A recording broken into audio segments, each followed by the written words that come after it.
अभी ऐसी नए वर्ष की शुभकामनाओं के साथ प्यारे बाबा की मुरली सुनते हैं।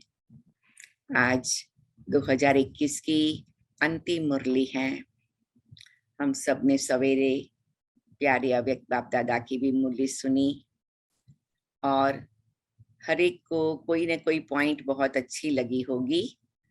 मुझे बाबा की पॉइंट अच्छी लगी है कि हमें रहम दिल बनना है।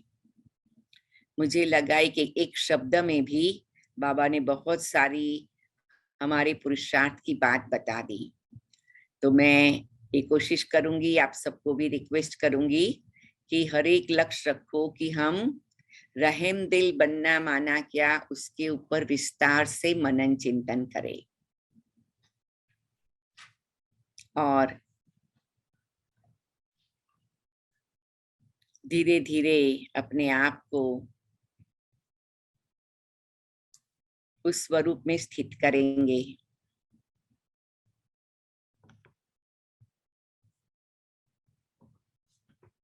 अब देखो बाबा ने आज साकार मुरली में हम बच्चों को क्या क्या इशारे दिए हैं। 31/12/2021 प्रातः मुरली ओम शांति बाप दादा मधुबन। हम सभी मीठे बाबा के सामने हिस्ट्री हॉल में बैठ गए हैं। प्यारे बाबा मीठी दृष्टि देते हुए मीठी मुस्कान से मीठी मुरली सुना रहे हैं और हम भी अपने मीठे बच्चे के स्वरूप में स्थित होकर वही मीठी मुस्कान से मुरली सुनकर आनंद का अनुभव करेंगे और हर एक लक्ष्य रखेगा कि हमें मुरली में से जी बाबा, थैंक यू बाबा के कौन से पॉइंट्स निकालने हैं, या ये बाबा के महावाक्य सुनकर मुझे तो बहुत खुशी हो गई।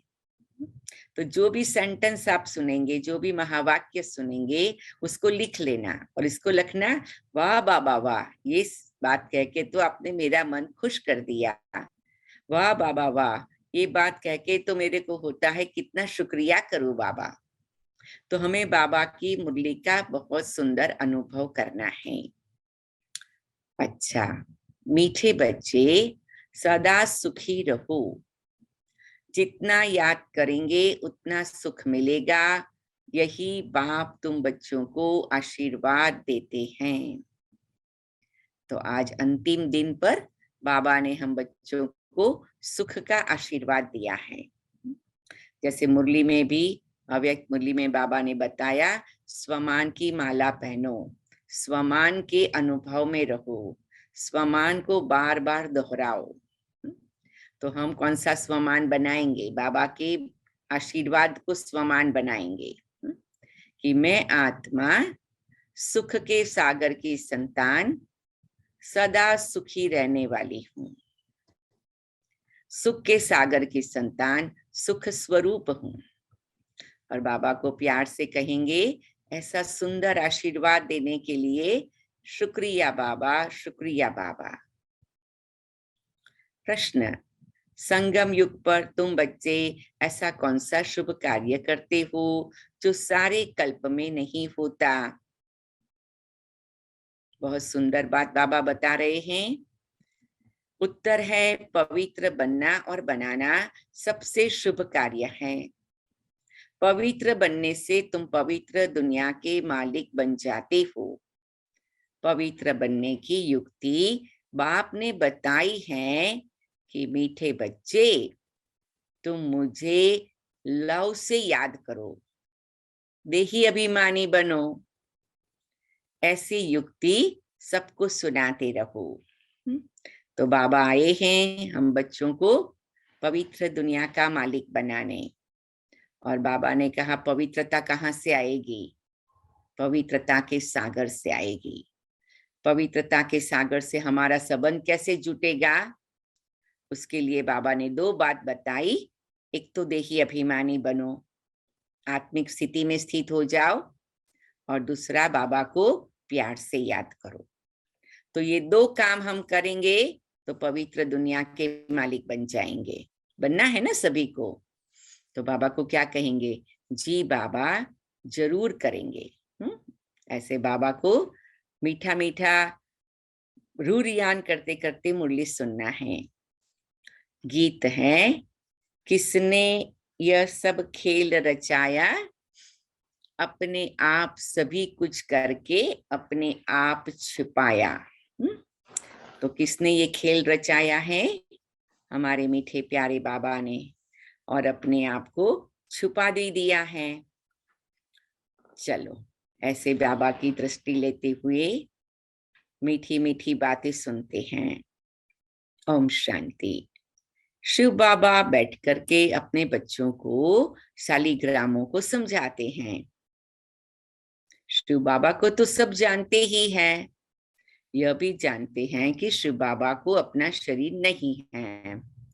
शिव की प्रतिमा तो एक ही है, इसमें कोई फर्क नहीं आता। उनको दिखाते ही है लिंग के समान। जैसे मनुष्य हैं तो मनुष्यों में कोई फर्क नहीं पड़ सकता। आंख, नाक, कान सबको दो है। आत्मा कोई छिपी हुई चीज नहीं है। जैसे मनुष्यों की देवताओं की पूजा होती है, वैसे आत्मा और परमात्मा की भी पूजा होती है। शिव के मंदिर में जाओ तो ढेर छोटे छोटे शालिग्राम रखे हुए हैं जिनकी पूजा होती है। तो शिव बाबा के बच्चे हम सभी हैं शालिग्राम, और हमारी भी पूजा होती है। पूजा किस आधार पर होती है? क्योंकि हमने शिव बाबा के साथ स्वर्ग की स्थापना में बाबा के मददगार बने। जो आत्मा यज्ञ सेवा में मददगार बनती है, उसकी परमात्मा के साथ पूजा होती है। मनुष्यों की दो प्रकार की पूजा होती है, एक तो विकारियों की, दूसरी निर्विकारियों की। इसको कहा जाता है भूत पूजा, क्योंकि यहाँ तो शरीर कोई का भी पवित्र नहीं है। 5 तत्वों का बना हुआ है। मिट्टी का बना हुआ भूत पुतला है। मूर्तियां बनाते हैं तो भी मिट्टी और पानी मिलाते हैं, फिर उसको सुखाने के लिए धूप चाहिए। धूप भी आग का अंश है। आगे धूप से आग जलाते थे। तो बच्चों को ये पता है कि निराकार की भी पूजा होती है, साकार देवताओं की भी होती है, तो मनुष्यों की भी पूजा होती है। तो पूजा के भी अलग अलग प्रकार हैं, जिसको कहते सत्व प्रधान पूजा, सतो पूजा, रजो प्रधान पूजा और तमो प्रधान पूजा। या तो कहते अव्यभिचारी पूजा, व्यभिचारी पूजा, फिर भूत पूजा। तो ऐसे अलग अलग प्रकार की पूजा का भी स्टेजेस है। देवताएं पवित्र हैं, यहाँ अपवित्र हैं। बाकी पूजा तो भूतों की, 5 तत्वों की ही होती है। आत्मा क्या चीज है ये मनुष्य नहीं जानते। कहा जाता है रियलाइज योरसेल्फ, आत्मा को रियलाइज करो। आत्मा है बिंदी समान। कईयों ने साक्षात्कार भी किया है, वर्णन करते हैं छोटी सी लाइट उनसे निकल हमारे में प्रवेश हो गई। हाँ, ये बाबा कई बार याद दिलाते हैं। कलकत्ता के पास दक्षिणेश्वर है, जहां पर रामकृष्ण परमहंस ने अपना आश्रम स्थापन किया था। और फिर विवेकानंद जब उनको मिलने जाते हैं तो उन्हें ये महसूस होता है कि उनकी आत्मा में वो ज्योति आकर समा गई, लाइट आकर समा गई। अच्छा, इससे फायदा तो कुछ भी नहीं हुआ। नारद और मीरा भक्ति में तीखे गाए जाते हैं, बस साक्षात्कार होते हैं, परंतु सीढ़ी उतरनी होती है ना। फायदा अल्पकाल के लिए होता है। अभी तुम बच्चे आत्माभिमानी बने हो, जानते हो आगे हम देह अभिमानी थे। अब यह है नई बातें, आत्मा पढ़ रही है। यह तो एकदम पक्का कर देना चाहिए। क्या पक्का करना है?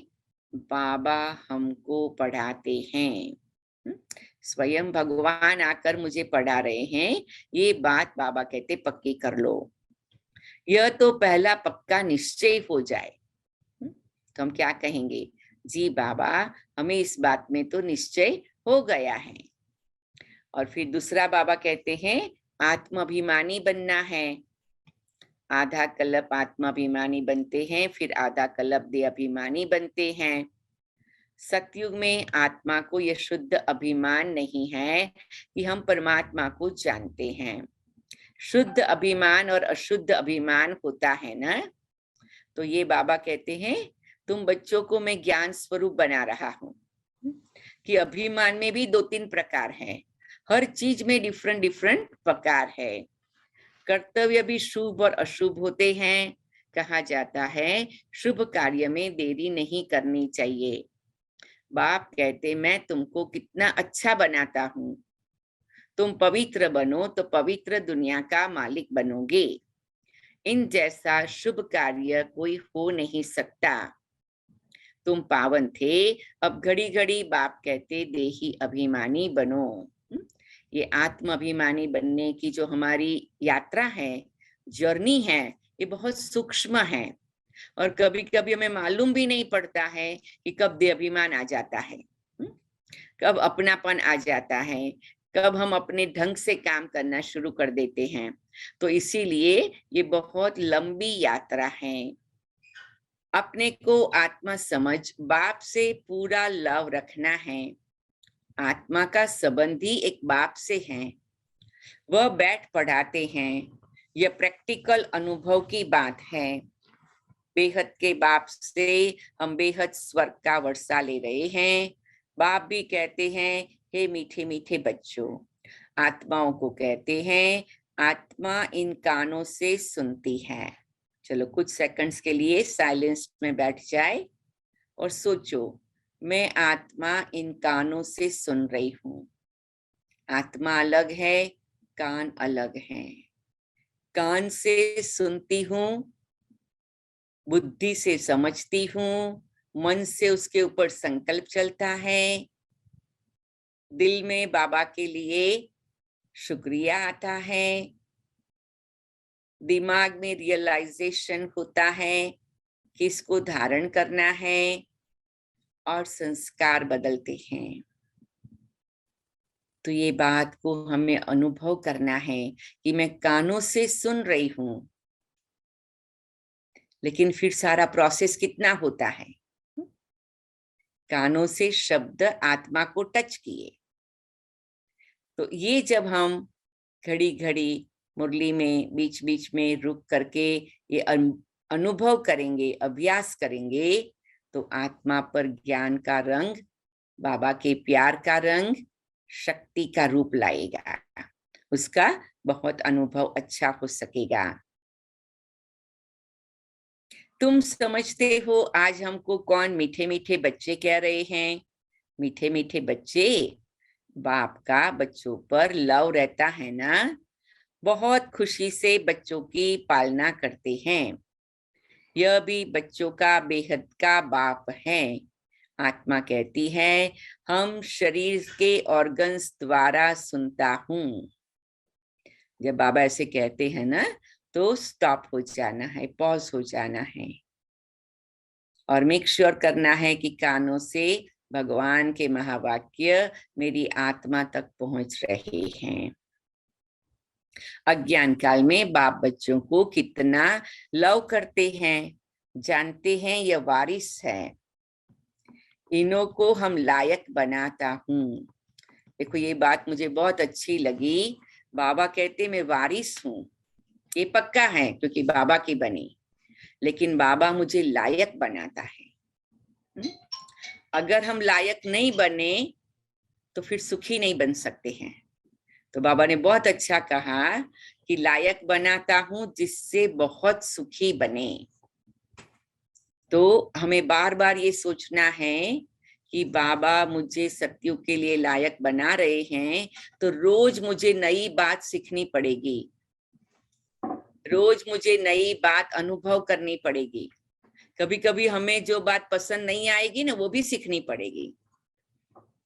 कभी कभी जो बात हम करना चाहते होंगे, बाबा कहते बच्चे ये काम नहीं करो। क्यों नहीं करो? क्योंकि उससे तुम्हारे कर्म पर डिफरेंट इफेक्ट पड़ेगी, तुम लायक नहीं बनेंगे, तुम सुखी नहीं बनेंगे। क्योंकि हमको बाबा सतयुग में ले जा रहा है, तो वहां के लिए का कायदा कानून नीति नियम मर्यादाएं अलग हैं, क्योंकि तभी सतयुग का सुख मिलेगा, सतयुग की सतो प्रधानता का अनुभव होगा। लेकिन अगर अभी भी हम अपनी व्यक्तिगत रीति से जो काम करते हैं, तो उसमें सूक्ष्म में क्या होता है, श्रीमत नहीं होती है, तो श्रेष्ठता नहीं आती है, तो साधारणता आ जाती है। तो ये शब्द याद रखो कि बाबा मुझे लायक बना रहा है सतयुग के लिए, तो जरूर उसके लिए नीति नियम कायदे कानून अलग होंगे, जो शायद मुझे पसंद न भी आए, या तो मुझे लगे अच्छा मुझे तो ये मालूम नहीं था। लेकिन हमें क्या संकल्प करना है, बाबा मुझे ये बातें सुना करके सिखा करके सतयुग के लायक बना रहा है। इसीलिए बाबा कई बार मुरली में क्या कहते हैं, सतयुग में जाना कोई मासी का घर नहीं है, क्योंकि अपने मन के बातों को बहुत छोड़ना पड़ता है, क्योंकि हमारे मन में जो संकल्प आता है वो कभी कभी पुरानी हमारी आत्मा की प्रभाव वाले इफेक्ट क्या होता है, उससे फिर सतयुग की सतो प्रधानता डैमेज हो जाती है।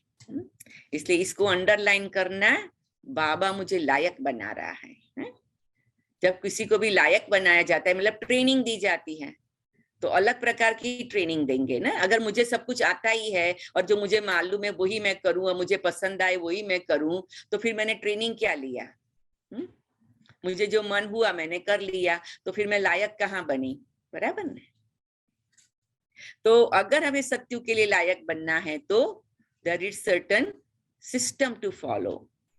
अच्छा वर्षा पाए, बाबा क्या चाहते हैं, यह वारिस है, इन्हों को हम लायक बनाता हूँ जिससे बहुत सुखी बने, अच्छा वर्षा पाए।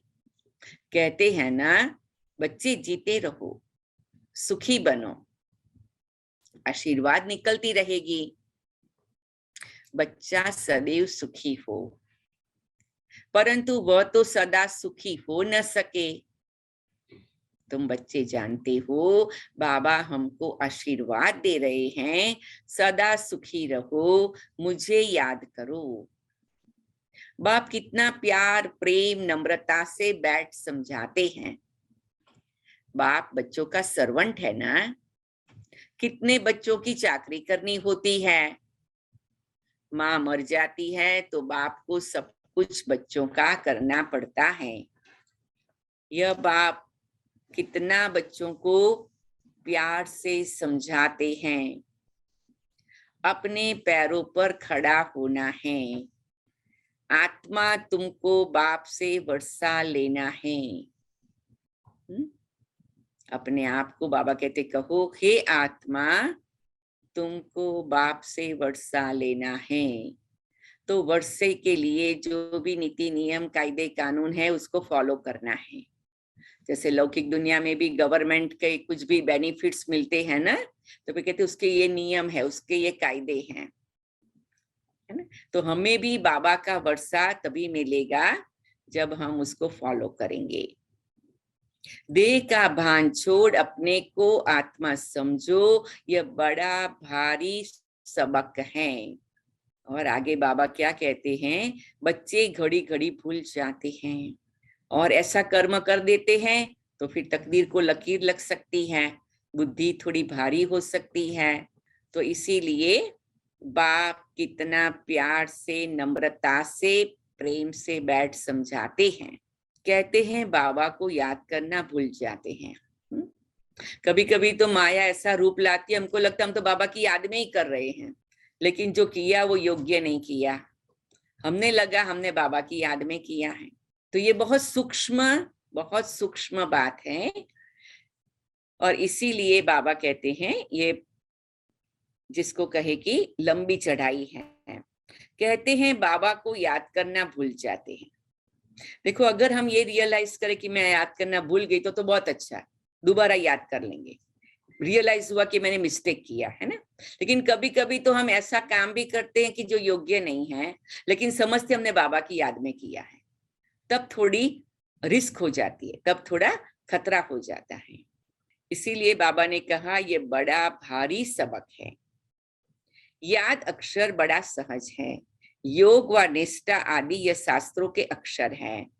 बाप कितना सहज बतलाते हैं, सिर्फ याद करो। बाप को देखने से बड़ी खुशी होनी चाहिए।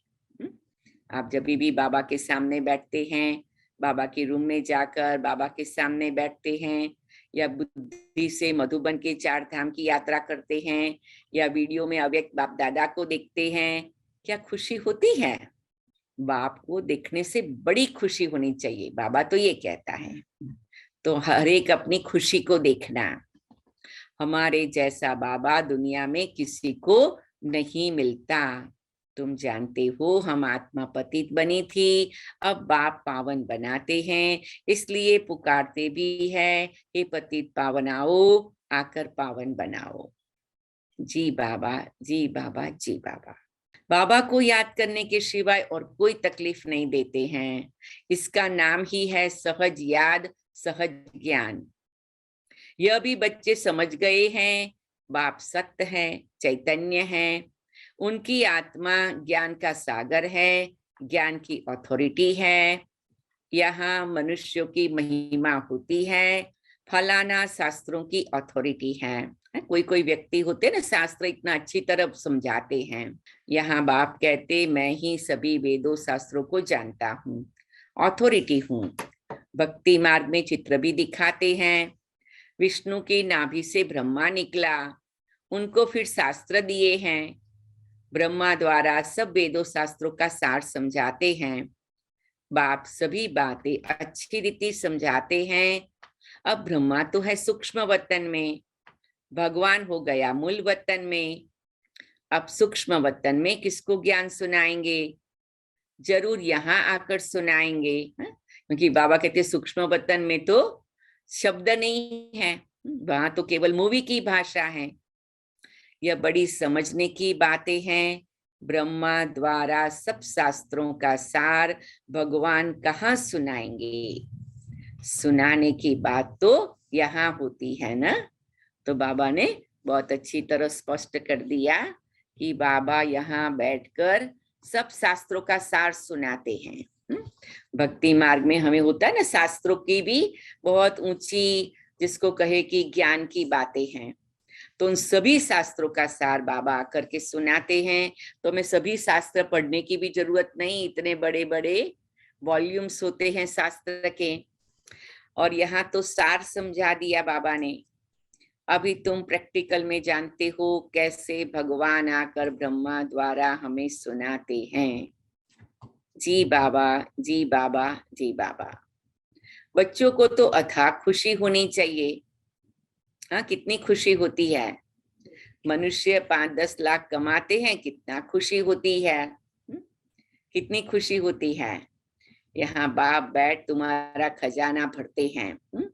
100 आउट ऑफ 100 होती है क्या, कि 1000 आउट ऑफ 1000 होती है, या मिलियन आउट ऑफ मिलियन खुशी होती है? कितनी खुशी होती है, पद्मा पदम होती है। कहते हैं मुझे याद करो तो तुम सोने जैसा बन जाओगे। वाह बाबा वाह, क्या बात कही बाबा ने, है? तो दिल से वाह वाह निकला ना। यह भारत सोने की चिड़िया बन जाएगा। जानते हो बाबा मूल वतन से आकर ब्रह्मा द्वारा हमको शास्त्रों का सार समझा रहे हैं, सब राज समझाते हैं। ये शब्द बाबा को बहुत अच्छा लगता। दादी जानकी कहती मुझे बाबा का ये शब्द बहुत प्यारा लगता। बाबा कहते जो राज को जानता है वो कभी नाराज नहीं होता है, और जो नाराज होता है मतलब उसने राज को नहीं जाना है। तो अगर मैं ड्रामा के राज को जान जाऊं, कर्मों के राज को जान जाऊं, भविष्य सत्युगी दुनिया की प्राप्ति के राज को जान जाऊं, तो मैं कभी नाराज नहीं होंगी। कोई मुझे शिक्षा सावधानी देंगे या बताएंगे ऐसा करो ऐसा नहीं करो, तो भी मुझे खुशी होगी, मैं नाराज नहीं होंगी। क्यों? क्योंकि मुझे ये राज का मालूम है कि जितना मैं हर बात को सूक्ष्मता से धारण करूंगी उतना मेरा कल्याण ज्यादा होगा। इसीलिए बाबा कहते नंबर वार है, कोई मोटे मोटे रूप से धारण करता है, कोई मीडियम रूप से धारण करता है, और कोई सूक्ष्म ते सूक्ष्म रूप से धारण करता है। तो जितना हम सूक्ष्म रूप से धारण करें उतना हमारे को ज्यादा प्राप्ति होगी। मोटे मोटे ऊपर ऊपर रूप से धारण करेंगे तो हमारी प्राप्ति भी मोटी मोटी ऊपर ऊपर की होगी। तो वो बाबा कहते तुम्हें ये राज को समझना है। उस योग तप दान पुण्य आदि से मुक्ति तो कोई नहीं पाता है। मनुष्य समझते हैं इन सब रास्तों से हम मुक्ति में जाते हैं। अगर ऐसा होता तो फिर पतित पावन बाप को आने की क्या दरकार। अगर वह वापस जाने का रास्ता होता तो कोई जाते ना। दुनिया में मनुष्यों की अनेक मत हैं। अब बच्चों को बाप ने समझाया है वापस कोई भी जा नहीं सकते। बाप कहते मैं इन द्वारा सब वेदों शास्त्रों का सार समझाता हूँ। इसने भी बहुत गुरु किए, पढ़ा लिखा। किसने? ब्रह्मा बाबा ने। देखो कल से हम मीठे प्यारे ब्रह्मा बाबा की एक एक गुण, एक एक कलाओं को, एक एक विशिष्टताओं को याद करेंगे और हमें उसको फॉलो करके बाप समान बनना है। तो शिव बाबा कहते ब्रह्मा बाबा ने भी बहुत गुरु किए, बहुत कुछ पढ़ा लिखा है, लेकिन बाबा ने क्या किया? सब भूल जाओ।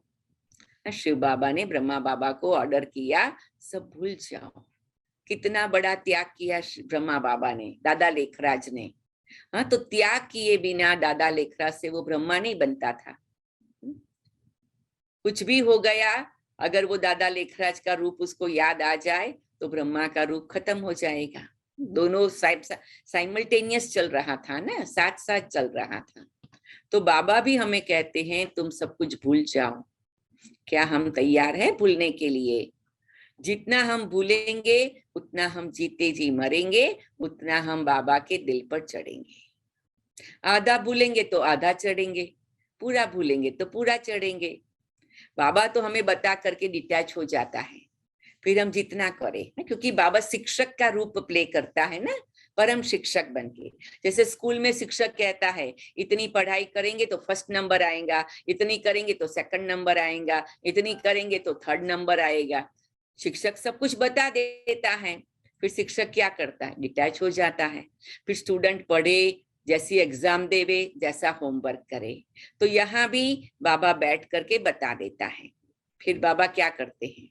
डिटैच हो जाता है। उस योग तप दान पुण्य आदि से मुक्ति तो कोई पाता नहीं। पतित पावन तो परम पिता परमात्मा को ही कहेंगे।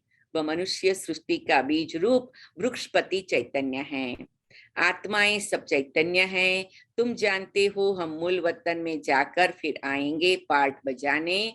आधा कल्प सुख का पार्ट बजाएंगे। सारा मदार पढ़ाई पर है, जितना पढ़ेंगे उतना ऊंच पद पाएंगे। यह पढ़ाई बहुत ऊंची है। एम ऑब्जेक्ट ही है नर से नारायण, मनुष्य से देवता बनने की। जब आदि सनातन देवी देवता धर्म है तब कोई हिंसा होती नहीं, वहां विकार की बात होती नहीं, न कोई लड़ाई झगड़ा होता है। अभी तुम समझाते हो कि जब अनेक धर्म है तो भाषाएं भी अनेक हैं, सबकी एक भाषा हो नहीं सकती। अब अद्वैत धर्म तुम्हारा स्थापन हो रहा है। अद्वैत व देवता एक अक्षर हो जाता है। अभी तुम देवता धर्म के बन रहे हो। गीत भी है ना, बाबा हम आपसे 21 जन्मों के लिए सारे विश्व की बादशाही लेते हैं। कुछ क्षण साइलेंस में बैठ के डीप ब्रीथिंग करके अपने आप को खुशी का अनुभव कराओ कि बाबा से हम 21 जन्म की विश्व की बादशाही लेते हैं।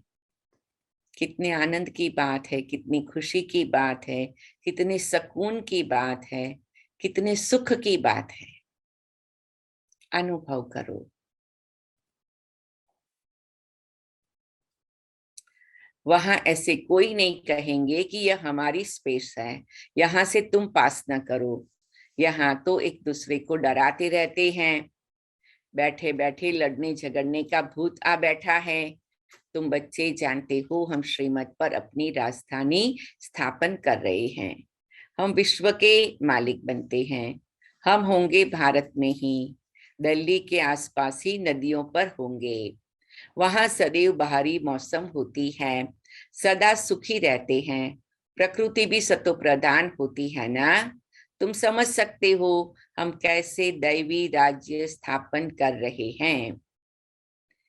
फिर से, बाबा हमेशा कहते फिर से शब्द याद रखो। तो बच्चों को बाप की याद में बड़ा खुशी में रहना चाहिए। निरंतर याद करो और कोई तकलीफ नहीं दी जाती, इसमें ही मेहनत है। घड़ी घड़ी बाप की याद भूल जाती है, देह अभिमान में आने से उल्टा काम कर लेते हैं। पहला विकार है ही देह अभिमान का, ये तुम्हारा बड़ा दुश्मन है। देही अभिमानी न होने कारण फिर काम आदि विकार डस लेते हैं। बच्चे भी समझते हैं मंजिल ऊंची है, पवित्र भी रहना है। तुम हो सच्चे सच्चे ब्राह्मण, करोड़ों को भू भू करते रहो। आज भी बाबा ने कहा ना, कोई भी कोने में बाबा का संदेश देने का काम बाकी न रह जाए। अब बाबा कहते करोड़ों को भू भू करते रहो। देखो कितना बाबा ने कमाल का बैलेंस बताया। फिर कहा कि कछुए का मिसाल भी यहाँ तुमसे लगता है। तो एक और करोड़ों को मैसेज भी दो, दूसरी और कछुआ बन करके अपने कर्मेंद्रियों को समेट करके भी बैठ जाओ। तो बाबा दोनों का कितना निराला रूप बता रहे हैं। देखो ये बाबा की कमाल है। बाप समझाते हैं बल तुम अपना कामकाज आदि करो, ऑफिस में बैठो, देखो कोई ग्राहक नहीं है तो याद में बैठ जाओ। साथ में चित्र रखे हो, फिर तुमको आदत पड़ जाएगी। हम बाबा की याद में बैठ जाते हैं। युक्तियां तो बाबा अनेक प्रकार की बतलाते हैं। बाबा हमें पुरुषार्थ के लिए बहुत युक्तियां बतलाते हैं। मेन बात है हमें उसको करना है। भक्ति मार्ग में चित्र को याद करते हैं, यहाँ यह है फिर भी चित्र की याद, यह नई बात है ना। अपने को आत्मा समझ बाप को याद करो। नई बात होने कारण मेहनत लगती है, इसमें प्रैक्टिस करनी होती है। ज्ञान तो मिल गया है, यह भी समझाया है विष्णु से ब्रह्मा कैसे बनते हैं। विष्णु अर्थात लक्ष्मी नारायण के 84 जन्मों के बाद वही ब्रह्मा सरस्वती बनते हैं। यह बातें और कोई शास्त्रों में नहीं है। ऐसे नहीं कि विष्णु की नाभि से कोई ब्रह्मा निकलता है। बाप कहते मैं तुम बच्चों को स्वदर्शन चक्रधारी बनाता हूँ। थैंक यू बाबा, थैंक यू बाबा। और अपने को पक्का करे मैं बाबा का स्वदर्शन चक्रधारी बच्चा हूँ। 7 बार लिखना, फिर लिखना स्वदर्शन माना क्या, और उसकी गहराई में जाना। उसका अर्थ भी तुम जानते हो। ये तुम्हारे अक्षर ही ऐसे गुप्त हैं जो कोई कॉपी कर न सके। आजकल कॉपी भी करते हैं ना, सफेद पोशधारी भी बहुत बनते हैं, रीस करते हैं, इसमें कोई कॉपी कर न सके। तो बाबा कहते हैं कपड़ों की आदि की सभी बातों की कॉपी चलती रहती है। अभी तुम बच्चे समझते हो, जो हम बाबा से रोज सन्मुख बैठ सुनते हैं, बाहर में भी बच्चे समझते होंगे। मधुबन में शिव बाबा ब्रह्मा द्वारा मुरली चलाते हैं। आत्मा ही बाप को याद करती है। याद से विकर्म विनाश होंगे, क्योंकि जब से विकारी बने हैं पाप करते ही आए हैं, तो जन्म जन्मांतर का सिर पर बोझा है। तमो प्रधान बनते जाते हो। तमो प्रधान बनने में आधा कल्प लगा है। सतो रजो तमो बनते आत्मा मैली होती है खाद पड़ने से। वह खाद जरूर निकलनी चाहिए, नहीं तो बाप की याद के सिवाय आत्मा उड़ नहीं सकती। माया रावण सबके पंख काट देती है, यह भी समझ की बात है। मोक्ष आदि तो किसी को भी मिलता ही नहीं। बुलाते हैं हम पतितों को आकर पावन बनाओ, बस इसमें और कोई बात ही नहीं है। बाप शिक्षा देते हैं तुम तमो प्रधान से सतो प्रधान कैसे बनेंगे। बच्चों को लिखते भी रहते हैं, बच्चे तुम बाप को भूलने से तमो प्रधान बने हो, अब बाप को याद करो तो सतो प्रधान बनेंगे। सतो प्रधान विश्व का मालिक बनने के लिए बाप को याद करो। तुम्हारी आत्मा में 84 जन्मों का ज्ञान है, 84 का चक्र पूरा किया है। आत्मा में कितना भारी पार्ट भरा हुआ है, यह वंडर लगता है। इतनी छोटी आत्मा में कितना पार्ट भरा हुआ है। आत्मा कहती है हम 84 जन्म लेते हैं। यह भी अभी तुमको समझ मिली है। मनुष्य तो कुछ भी नहीं जानते। बाप अभी समझा रहे हैं, तुम आत्माएं 84 जन्म भोगती हो, एक शरीर छोड़ दूसरा लेती हो, पुनर्जन्म लेते लेते सीढ़ी नीचे उतरते आए हैं। अब फिर सतो प्रधान बनकर राज्य करना है, तो कितनी खुशी होनी चाहिए। बाबा कहते तुम्हें सतो प्रधान बनकर के राज्य करना है, तो कितनी खुशी होनी चाहिए। तो खुशी में बाबा कहते डांस करो, इतनी खुशी होनी चाहिए। तो मुरली पूरी हो जाए तो सभी थोड़ा डांस करना है। बाबा हमको बेहद का वर्षा कलब कलब देते ही है। तुम बच्चों को अब पहचान मिली है। तुम जानते हो हम माला के दाने बनते हैं, जो फिर नंबरवार राज्य करेंगे। वहां के राजधानी की जो रस्म रिवाज होगी वही फिर रिपीट होगी। उनके लिए फालतू ख्यालात करने की दरकार ही नहीं है। यह कैसे होगा, क्या होगा, जैसे राज्य किया होगा वैसे करेंगे, बस साक्षी हो देखना है। कई बच्चों को सतयुग का बहुत संकल्प आ जाता है, तो बाबा कहते नहीं, तुम्हें उसकी चिंता नहीं करनी है। तुम अपने को सतयुग के लायक बनाते जाओ, फिर कैसे राज्य करेंगे और क्या होगा वो ऑटोमेटिक दिखाई पड़ेगा। जितनी जितनी हमारे में योग्यता आती जाएगी दिखाई पड़ेगा। देखो जैसे अभी मधुबन में, शांतिवन में कोई भी सेलिब्रेशन होता है, सब दादियां और वरिष्ठ भाई बहने बैठते हैं, तो लगता है सतयुग का दरबार है। तो यहाँ ही दर्शन होने लगा ना, तो हम जितने जितने तैयार होते जाते हैं, हर चीजें ऑटोमेटिक हमें दिखाई पड़ती हैं। चिंतन करने की दरकार नहीं है कि क्या होगा, क्या होगा वो नहीं सोचो, मैं कैसे तैयार हूं वो सोचो। तो ये भी हमें देखना है कि हमें कहाँ अपनी बुद्धि को लगाना है, मन को लगाना है, मनन चिंतन करना है, मंथन करना है। कई बार देखो, कई बच्चे ना, कल पुरुष का इतना समय है, उसमें क्रिश्चियनिटी का इतना समय, जूइश का इतना समय, ऐसे ऐसे करके कोई बहुत कैलकुलेशन करके ले आया, 6-8 घंटा मेहनत करके। बाबा ने कहा बच्चे ने समय वेस्ट किया, उससे तुम्हारी आत्मा का, दूसरी आत्मा का क्या कल्याण। हाँ, अगर आपको वो ड्यूटी मिली है कि भाई आपको कोई क्रिश्चियन धर्म में जाकर के सेवा करनी है और बाबा ने कहा, तो उसकी गहराई में जाओ, नहीं तो फोकस करो अपने काम में, अपनी ड्यूटी में और अपनी आत्मा के कल्याण में। तो बाबा ने बहुत छोटी छोटी बातें भी बच्चों को सिखाई। कई बच्चों ने सीखी, कई बच्चों को भारी लगा, कई बच्चों को नहीं अच्छा लगा कि बाबा क्यों बार बार छोटी छोटी बातें सिखाते हैं। हम लोग जब छोटे थे ना, 76 की बात है, हम लोग कॉलेज पूरा कर रहे थे, तो जो बहनें थी कुमारियां की, जो कॉलेज पूरा करके सोचते थे कि हम अभी सेंटर पर जाकर रहेंगे, तो उन लोगों की दादी ने ट्रेनिंग रखी थी 4 दिन की। मुझे अभी भी याद है, दीदी दादी दोनों थे। दादी जानकी तो उस समय लंदन में थे, चंद्रमणि दादी भी थे, मनोहर दादी भी थे। तो ऐसे रखी थी, बहुत प्यार से कहा। तो हम लोगों को इनवाइट किया था, हम 26-27 दिसंबर को गए थे मधुबन, और हमें वापस जाना था 3 जनवरी को। तो दादियां हंस रही थी कि आप सबको 1 साल के लिए बुला रहे हैं, आप 76 में आएंगे और वापस जाएंगे 77 में, ऐसे करके ना। तो बड़ी दीदी कहती थी कि देखो आप सोचो आपको किस क्वालिटी की ब्रह्मा कुमारी बनना है, किस क्वालिटी का बाबा का बच्चा बनना है। तो बड़ी दीदी कहती थी कि मैं अपनी कहानी बताऊं, तो हमने कहा जरूर, है ना। तो बड़ी दीदी ने कहा कि बाबा है ना, मैं कुछ भी एक भी काम छोटा ऐसा वैसा करूं ना, तो मुझे बुलाता था, फिर मेरे को ऐसी दृष्टि देता था, स्ट्रिक्ट स्टर्न दृष्टि जैसे। कहते बच्ची तुम क्या बनना चाहती हो? बाबा लक्ष्मी नारायण बनना चाहते हैं। और तुम ये कर रही हो, इससे लक्ष्मी नारायण बनेगी क्या? ये तो कोई मर्यादा पुरुषोत्तम के लक्षण है क्या? कहते अच्छा बाबा ठीक है।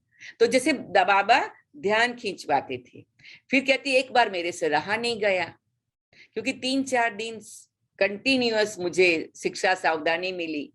फिर एक बार मैंने फिर नोटिस किया, बाबा फलाने ने तो ये किया तो आपने कुछ नहीं बोला, और भी एक्स्ट्रा टोली दिया। फलाने ने ऐसा किया तो आपने तो मुस्कुराया, कुछ नहीं किया। कहा बच्ची, जिसको लक्ष्मी नारायण बनना है उसकी एक्स्ट्रा ट्रेनिंग है, जिसको लक्ष्मी नारायण नहीं बनना है उसकी कोई ट्रेनिंग नहीं है। अगर तुम्हें लक्ष्मी नारायण नहीं बनना है तो मैं कल से कोई शिक्षा सावधानी नहीं दूंगा। उस टाइम तो बड़ी दीदी को पता भी नहीं था ना कि बड़ी दीदी बनेगी, राइट? तो बाबा भी कहता है कि जिसको जिस क्वालिटी का जीवन बनाना है उस क्वालिटीज की वैल्यूज को धारण करना है। लौकिक दुनिया में भी हर एक की वैल्यूज अलग अलग होती है। देखो सभी लोग नर्स होते हैं, लेकिन उसमें भी अलग अलग वैल्यूज होती है। कोई कहते भाई काम कितना है, काम कर लो, है ना? जैसे टीचर होते हैं, भाई पढ़ाना है पढ़ा लिया, ओम शांति, घर गए भूल जाओ। कोई कहता है नहीं, स्टूडेंट्स तो जैसे मेरी जान है ना? तो कहने का भाव कि जो हमारा वेल विशर होता है वो हमें छोटी छोटी बात पर सावधानी देता है। हमारे लौकिक में भी ग्रैंड पेरेंट्स कहते थे हम आपको कहेंगे लेकिन किसी और को कहने नहीं देंगे। कोई मेरी बेटी पर अंगुली ना करे, किसने ऐसा किया, मैं ही पहले से समझा करके रखूं। तो हमारे बाबा ऐसे थे, दादियां ऐसी थी, हम लोगों को भी दादियों ने ऐसे पक्का किया है ना। तो बाबा कहते हैं वो बात में ध्यान दो जो बात तुम्हारी आत्मा के लिए जरूरी है, और कोई भी बात है वो व्यर्थ के खाते में जा सकती है, ऑर्डिनरी खाते में जा सकती है। इसीलिए अपने आप को 3 बार कहो, सावधान सावधान और सावधान। तो नए साल में 2022 में क्या करेंगे? सावधान, बराबर ना? Attention and alert. Attention and alert. अच्छा, मीठे मीठे सिके लदे बच्चों प्रति माता पिता बाप दादा का याद प्यार और गुड मॉर्निंग। रूहानी बाप की रूहानी बच्चों को नमस्ते। हम रूहानी की नमस्ते बाबा, नमस्ते बाबा।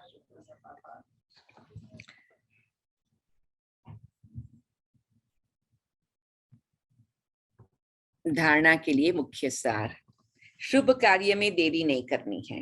ये भी बहुत अच्छी बात बाबा सिखा रहे हैं। पवित्र बन बाप से पूरा वर्षा लेना है। कोई कोई सोचते ना नेक्स्ट ईयर ये करेंगे, नेक्स्ट ईयर ये करेंगे। कल परसों में किसी से बात कर रही थी, तो 2019 के फरवरी में हम लोग मधुबन गए थे उनको मेहमानों को लेकर के। वो मेहमान मतलब कांटेक्ट वाले हैं। तो उन्होंने कहा शायद हम नेक्स्ट ईयर मार्च में जाएंगे, पहले से कह रहे थे, है ना? मैंने कहा बहन नेक्स्ट ईयर का क्या भरोसा। तो अभी वो कहते हैं कि हम 2019 में नहीं गए होते तो जो दादियों को मिलने का मौका मिला और इतना अच्छी तरह से भारत को देखने करने का सब कारोबार का लाभ मिला, 2020 में कुछ नहीं मिलता है, क्योंकि 2020 में तो कोविड हो गया। तो बाबा कहते शुभ कार्य में देरी नहीं करो। ऐसे कई प्रकार के हमें कभी अच्छे संकल्प भी आते हैं, फिर कहते हम कल कर लेंगे, नेक्स्ट वीक कर लेंगे, नेक्स्ट मंथ कर लेंगे। हमें भी ऐसा ही हुआ बहन, हम कल फ्रूट लेके आए थे तो हमने सोचा हमने दिन में हलवा बना लेंगे पहली तरीक को ना। तो फिर मैं सोचा 3:30 बजे, पता नहीं कल पहली तरीक आएगी भी मेरी या नहीं आएगी, आज ही बना दो। तो बाद में मैं आप सबको बाद में एक कहानी भी कहूंगी और आप सब भी अपनी कोई भी बात है तो शेयर कर सकते हैं। तो शुभ कार्य में देरी नहीं करनी है, पवित्र बन बाप से पूरा वर्षा लेना है, अपने को लायक बनाकर अपने पैरों पर खड़ा होना है, एक बाप से पूरा लव रखना है। दूसरा, कामकाज करते एक विचित्र बाप को याद करना है, कोई भी व्यर्थ ख्यालात नहीं करने हैं, सतो प्रधान बनना है, अपार खुशी में रहना है। तो सारी बाबा ने पूरे वर्ष के लिए जैसे कि होमवर्क दे दिया है। वरदान, श्रेष्ठ मत के आधार पर मायावी संगदोष से परे रहने वाले शक्ति स्वरूप भव। श्रेष्ठ मत के आधार पर मायावी संगदोष से परे रहने वाले शक्ति स्वरूप भव। मैं आत्मा श्रेष्ठ मत के आधार पर मायावी संगदोष से परे रहने वाली शक्ति स्वरूप हूँ। मैं आत्मा श्रेष्ठ मत के आधार पर मायावी संगदोष से परे रहने वाली शक्ति स्वरूप हूँ। माया के भी 21 रूप हैं और ज्यादा रूप हमारे मन के अंदर माया आती है, बुद्धि में माया आती है, हमें मालूम भी नहीं पड़ता कि माया आ गई। तो माया का संगदोष लग जाता है। तो बाहर से भी माया आती है, अंदर से भी आती है, और दोनों को हमें समझना है। और दूसरा बाबा ने कहा संग दोष, जैसे जो एस्ट्रोलॉजी होता है उसको क्या बोलते हैं हिंदी में, उसमें कहते हैं ना भाई फलाने गुरु का दोष लग गया, तो दोष लगने से नुकसान होता है। बच्चों की एक कंप्लेन रहती है कि संबंधी नहीं सुनते, संग अच्छा नहीं है, इस कारण शक्तिशाली नहीं बन सकते। लेकिन श्रेष्ठ मत के आधार पर ज्ञान स्वरूप शक्ति स्वरूप के वरदानी बन अपनी स्थिति को अचल बनाओ। और सिंपल सी बात है, आज बाबा ने कहा है स्वमान की माला, तो उसमें एक स्वमान यह है, मैं ज्ञान सागर की संतान ज्ञान स्वरूप हूँ। उसको पक्का करे, मैं सर्वशक्तिवान की संतान शक्ति स्वरूप हूँ, उसको पक्का करे तो अपनी स्थिति अचल हो जाएगी। साक्षी होकर हरेक का पार्ट देखो, अपने सतोगुणी पार्ट में स्थित रहो, सदा बाप के संग में रहो, तो तमोगुणी आत्मा के संग के रंग का प्रभाव पड़ नहीं सकता। स्लोगन, कर्मयोगी वह है जो कर्म के कल्पवृक्ष की डाली पर बैठ कर्म करते भी उपराम स्थिति में रहे। कर्मयोगी वह है जो कर्म के कल्पवृक्ष की डाली पर बैठ कर्म करते भी उपराम स्थिति में रहे। मैं आत्मा कर्मयोगी हूँ और मैं कर्म के कल्पवृक्ष की डाली पर बैठ कर्म करते भी उपराम स्थिति में हूँ। मैं आत्मा कर्मयोगी हूँ और कर्म के कल्पवृक्ष की डाली पर बैठ कर्म करते भी मैं उपराम स्थिति में हूँ। अच्छा, ओम शांति, ओम शांति, ओम शांति। अभी कुछ क्षण तक साइलेंस में बैठ जाएंगे, फिर पॉइंट आदि रिपीट करेंगे और हर एक अपनी कुछ बात शेयर करनी है तभी भी कर सकते हैं। ओम शांति, ओम शांति, ओम शांति, ओम शांति, ओम शांति।